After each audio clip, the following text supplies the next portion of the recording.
शांति। मीठे बच्चे, हाँ मीठे मीठे बाप दादा।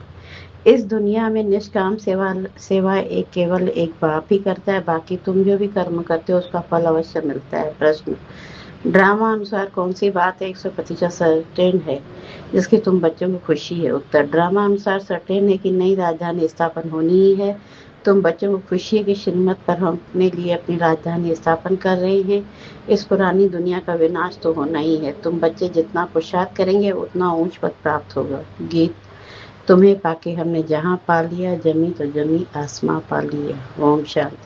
जो बच्चे कहते हैं बाबा भी वही कहते हैं। बच्चे कहते हैं बाबा तुम्हें पाके हम स्वर्ग के मालिक बनते हैं। बाप भी कहते हैं बच्चे मन मना भव। बात एक ही हो गई। मनुष्य सब पूछेंगे कि ब्रह्म कुमार कुमारियों को इस सत्संग में जाकर क्या मिलता है?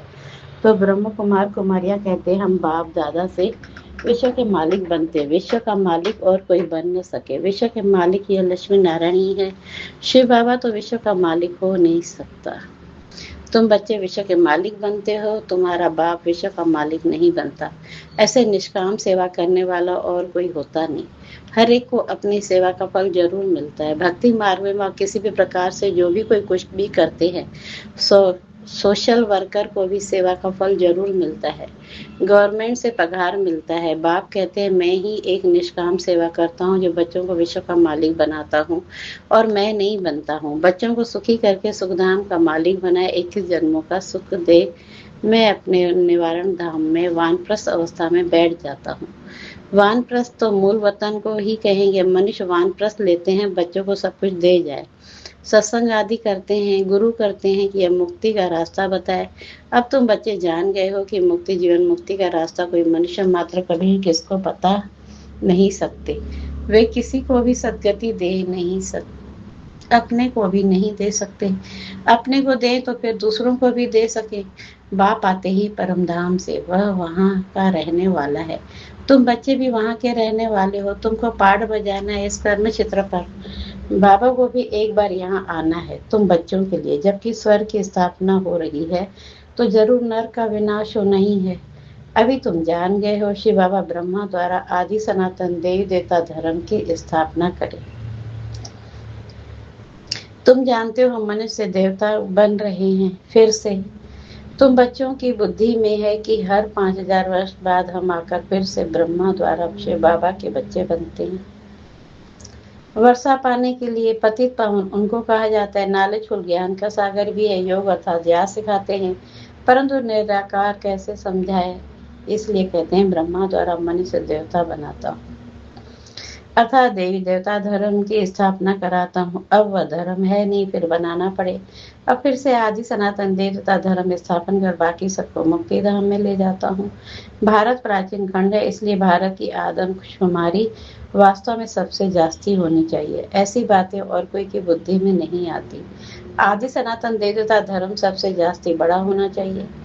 5000 वर्ष से उन्हों की बुद्धि वृद्धि होती रहती है। बाकी और तो आते ही हैं। 2500 वर्ष के बाद, मतलब 2500 वर्ष के बाद इस्लामियों की आदमशुमारी कम होनी चाहिए। फिर थोड़े समय बाद बौद्धि धर्म वाले आते हैं तो उन्हों में थोड़ा फर्क होना चाहिए। इस्लामी बौद्धि आदि पहले सतो प्रधान है, फिर धीरे धीरे तमो प्रधान बनते हैं। यह भी हिसाब है। जो अन्य समझदार बच्चे हैं उनको ख्याल करना पड़े। आजकल दिखते हैं वह चाइनीज सबसे ज्यादा है, परंतु उनको सृष्टि चक्र ज्ञान तो है नहीं। यह सब राज तुम बच्चों को बुद्धि में है।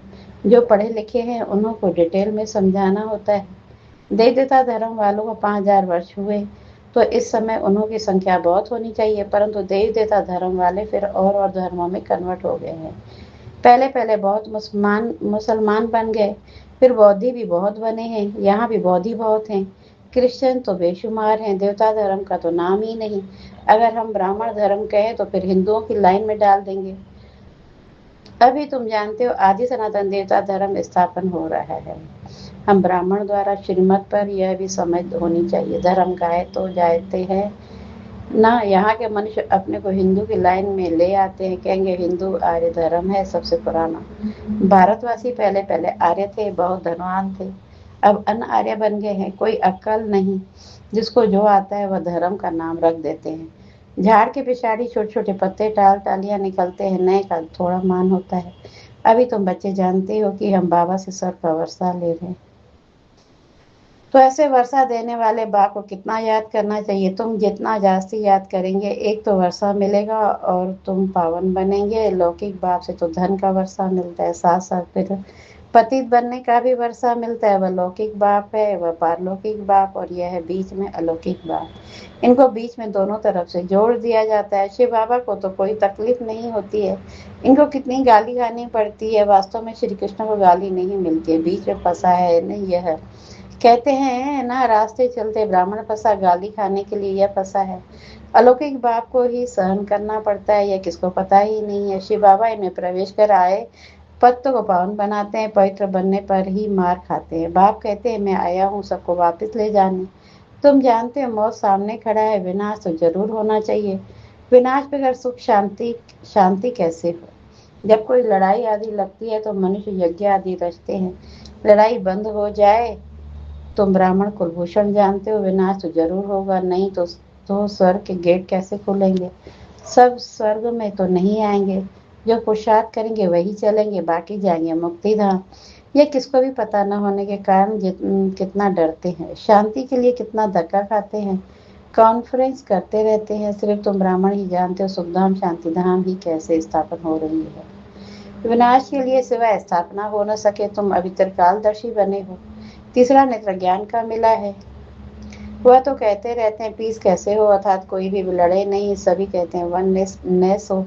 एक ही बाप की मत ले, हम सब एक बाप के बच्चे, भाई भाई हैं तो वननेस हो जाएंगे।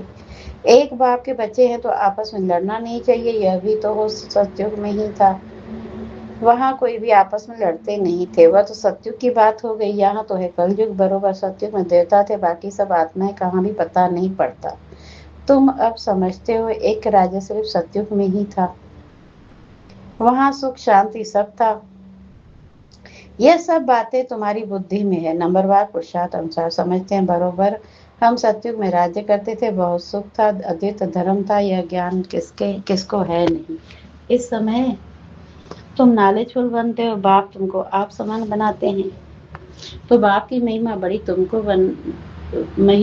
तुमको बनना है। सिर्फ दिव्य दृष्टि की चाबी बाप के पास रहती है। बाप ने बताया भक्ति मार्ग में मुझे काम करना पड़ता है, तो जिसकी पूजा करते हैं मैं उसको मनोकामना पूरी करता हूँ। यहाँ भी दिव्य दृष्टि का पाठ चलता है। कहते हैं ना, अर्जुन ने विनाश का साक्षात्कार किया, विनाश भी जरूर होना है, विष्णुपुरी भी जरूर स्थापन होनी है। बाप ने जैसे कल्प पहले समझाया था वैसे ही बैठ समझाते हैं। बाबा हमको मनुष्य देवता बनाते हैं, जब देवता बनते हैं तो आसुरी सृष्टि का विनाश जरूर होगा। चारों तरफ हाहाकार मचना है, बुद्धि समझ सकती है, नेचुरल कैलेमिटीज आनी है, मुसलधार बरसात भी होनी है। इन सब का विनाश हो जाए सब, तब सत्युग की स्थापना हो, 5 तत्वों की खाद भी मिल जाएगी। इस धरती को खाद देखो कितनी मिलती है। बाप कहते हैं इस रुद्र ज्ञान यज्ञ में यह सब स्वाहा हो जाएगा। भक्ति मार्ग में देखो रुद्र यज्ञ कैसे रचते। शिव बाबा का लिंग और छोटे छोटे शालिग्राम बहुत बनाकर पूजा करके ही मिटा देते हैं, फिर रोज बनाते हैं, पूजा करके फिर तोड़ देते हैं। शिव बाबा के साथ जिन्होंने भी सर्विस की उन्हों का भी यह हाल करते हैं। रावण की देखो, हर वर्ष एफिजी उनको जलाते हैं। दुश्मन की तो एक दो बार एफिजी बनाए जलाते हैं, ऐसे नहीं कि वर्ष वर्ष जलाने का नियम रखते हैं। एक बार ही गुस्सा निकाल देंगे। रावण को तो हर वर्ष जलाते हैं, इनका अर्थ कोई समझते थोड़े ही है। फिर कहते हैं रावण ने सीता को चुराया, कुछ अर्थ नहीं समझते। फॉरेनर्स क्या समझेंगे, कुछ भी नहीं। दिन प्रतिदिन रावण को बड़ा बनाते जाते हैं, क्योंकि रावण बहुत दुख देने वाला है। अभी तुम इस पर जीत पाते हो, सत्युग में होगा ही नहीं। यह जो कर्म की भोगना बीमारी आदि होती है, यह रावण के कारण, रावण की प्रवेशता होने के कारण मनुष्य जो भी कर्म करते हैं वह विकर्म हो जाते हैं। सुख दुख का खेल बना हुआ है, इस हिस्ट्री जागृत का किसको भी पता नहीं है। लक्ष्मी नारायण को यह राज्य कैसे मिला इसको पता नहीं है। तुम छोटे छोटे बच्चे समझाते हो यह लक्ष्मी नारायण सतयुग में राज्य करते थे, संगम पर यह राजयोग सीख यह पद पाया। बिरला को भी छोटी छोटी बच्चियां जाकर समझाएं कि इन्होंने ये राज्य कैसे पाया? अभी तो कलयुग है, इनको सतयुग नहीं कहा जाता। राजाई तो अभी है नहीं, राजाई का ताज ही उड़ा दिया है। धर्म शास्त्र सिर्फ 4 हैं। गीता अर्थशास्त्र है, जिससे 3 धर्म अभी स्थापन होते हैं, न कि सतयुग में।